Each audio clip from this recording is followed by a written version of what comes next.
Assalamualaikum warahmatullahi wabarakatuh.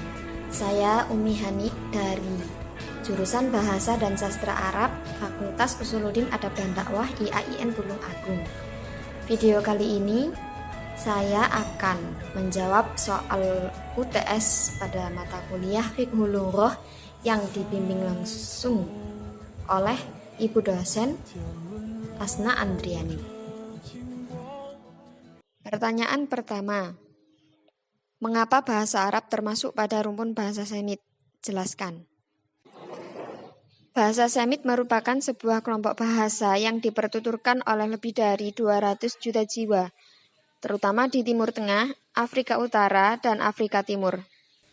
Bahasa Arab ini termasuk rumpun bahasa Semit yang merupakan turunan rumpun Afro-Asiatik. Menurut para ahli modern, bahasa di dunia awalnya berasal dari daerah asal mula manusia pertama menetap, yakni sekitar Asia Afrika. Bahasa ini dinamakan Afro-Asiatik, yang mana memperanakkan sekitar 400 jenis bahasa yang beberapa di antaranya telah punah. Dan bahasa Arab ini menjadi salah satu yang tetap eksis hingga sekarang. Penelitian menunjukkan bahwa bahasa Arab memiliki banyak kesamaan dengan bahasa Ibrani, yang mana juga sesama rumpun bahasa Semit. Inilah alasan mengapa bahasa Arab termasuk pada rumpun bahasa Semit. Beralih ke pertanyaan kedua, sebutkan karakteristik bahasa Arab. Adapun karakteristik bahasa Arab memiliki karakteristik yang unik dan universal. Dikatakan unik karena ia memiliki ciri khas yang membedakannya dengan bahasa lainnya. Dalam segi huruf, bahasa Arab memiliki huruf sendiri yang berbeda dengan bahasa yang lain. Terus dalam aspek bunyi juga berbeda. Bahasa Arab memiliki vokal panjang yang dianggap sebagai fonem, bunyi tenggorokan, bunyi tebal, tekanan bunyi dalam kata atau stres, dan bunyi bilabial dental. Selanjutnya adalah aspek kosakata. Dalam bahasa Arab terdapat pola yang pembentukan kata yang sangat fleksibel dengan cara ditasrif. Hal itu membuat bahasa Arab sangat kaya akan kosakata. Yang selanjutnya adalah aspek kalimat. Dalam hal ini yang dimaksud dengan kalimat dalam bahasa Arab berbeda dengan kalimat bahasa Indonesia.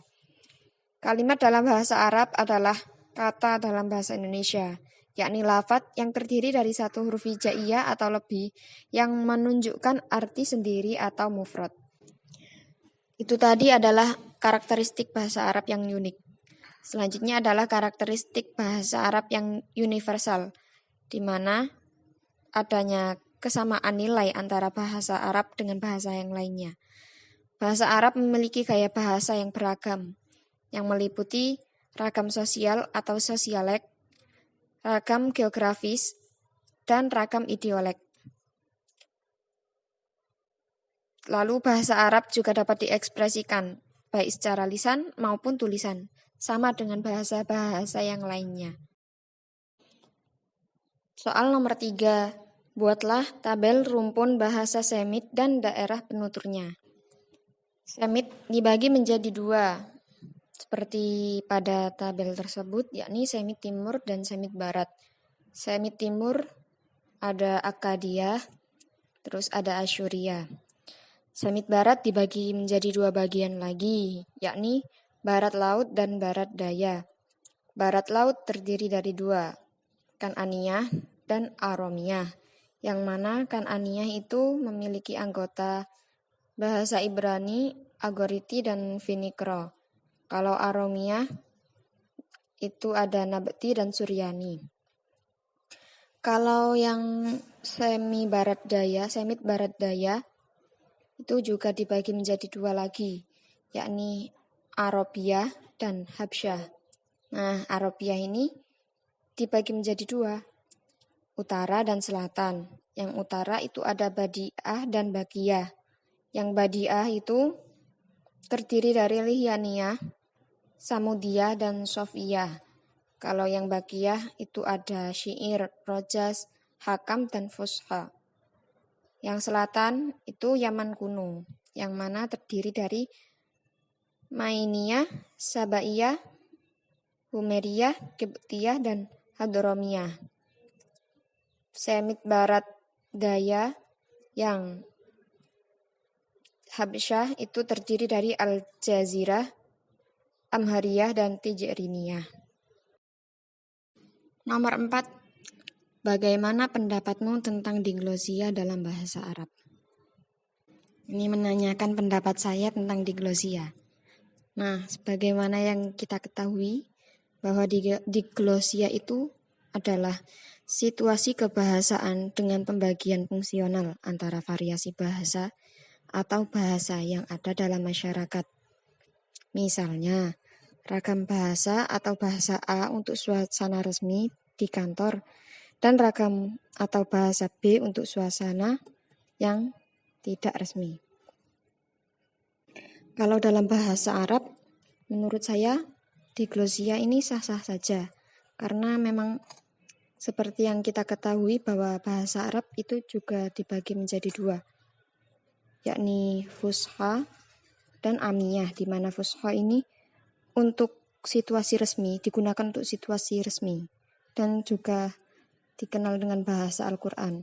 Sedangkan Amiyah ini bahasa yang cenderung digunakan untuk sehari-hari oleh masyarakat Arab. Jadi, diglosia menurut saya tidak apa-apa, sah-sah saja. Soal terakhir, sebutkan macam-macam kamus dalam bahasa Arab dan sebutkan karakteristiknya. Dalam bahasa Arab, kamus ini dibagi menjadi 8, yakni kamus monolingual, kamus bilingual, kamus tematik, kamus etimologis, terus kamus spesialis, kamus visual, kamus digital, dan kamus online. Kamus monolingual adalah kamus yang khusus membahas lafal dari sebuah bahasa yang lengkap dengan pemakaian kata tersebut. Kamus ini hanya memuat satu bahasa, biasanya digunakan oleh pelajar bahasa asing tingkat menengah, dapat digunakan untuk mencari kata-kata asing yang belum ditemui. Contoh dari kamus monolingual ini adalah Al-Munjid, kamus Al-Munjid bahasa Arab. Lalu kamus bilingual itu kamus terjemah, seperti yang kita ketahui. Kamus ini memuat 2 jenis bahasa untuk menemukan titik temu makna dari kosakata yang dicari. Kamus ini tergolong kamus yang paling dulu ada. Contohnya adalah kamus legendaris, kamus Al-Munawwir. Terus selanjutnya kamus tematik, yakni kamus yang di dalamnya berisi kata-kata yang tersusun secara tematik berdasarkan tema-tema tertentu. Setiap tema terdiri atas kumpulan kata yang memiliki makna-makna yang serumpun. Contoh dari kamus tematik ini adalah Kamus Arab Indonesia yang disusun oleh KMNU Mesir. Lalu kamus etimologis. Kamus ini digunakan untuk melacak suatu kata dari berbagai bahasa sehingga dapat ditemukan titik temu asal-muasal kata atau bentuk. Kamus ini biasanya berbentuk online atau perangkat lunak. Kemudian kamus spesialis ini bisa juga disebut dengan kamus tematik karena kamus ini hanya menghimpun kata-kata yang ada dalam satu bidang tertentu. Contoh kamus At-Tadhkirah yang berhubungan dengan nama-nama tumbuhan dan nama-nama serangga. Selanjutnya, kamus visual, kamus yang dilengkapi dengan gambar atau ilustrasi. Contoh dari kamus ini adalah kamus Muhammad Yunus. Selanjutnya, kamus digital, yakni kamus perangkat lunak komputer yang memuat program terjemah.